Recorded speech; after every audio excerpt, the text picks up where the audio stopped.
ရေခဲ့သောတခြင်းတွေကြုံတွေ့ခဲ့သောဖြစ်တွေကိုရှောက်ခဲ့သောလမ်းတွေကိုချစ်ခဲ့သောမိန်းကလေးတွေပြန်တန်းနေတဲ့ငတ်တွေ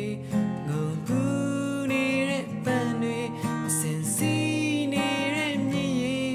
တိမ်တိုက်အုပ်ထဲကမိတ်တူချေကလေးမောင်လေးရဲ့ရက်ခွက်တွေကုန်ဆုံးနေတဲ့ကရစ်တွေပြိုသွားတဲ့အိမ်မက်တွေကိုနှုတ်ဆက်နေပြည့်စည်လူဒုက္ခတွေဝင်သက်မဲ့တတ်တဲ့လေးကိုလွတ်ချခဲ့တဲ့စိတ်လေးတူလေး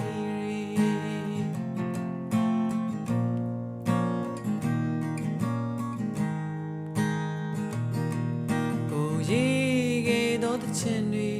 ကိုပြောခဲ့သောစကားတွေကိုလောက်ခဲ့သောအလုပ်တွေကိုရှိခဲ့တော့ငါအကြောင်းတွေတန်ရောစဉ်အတော်တွေချမ်းသာလှရှားမှုတွေအယူအဆမာနအဆွေ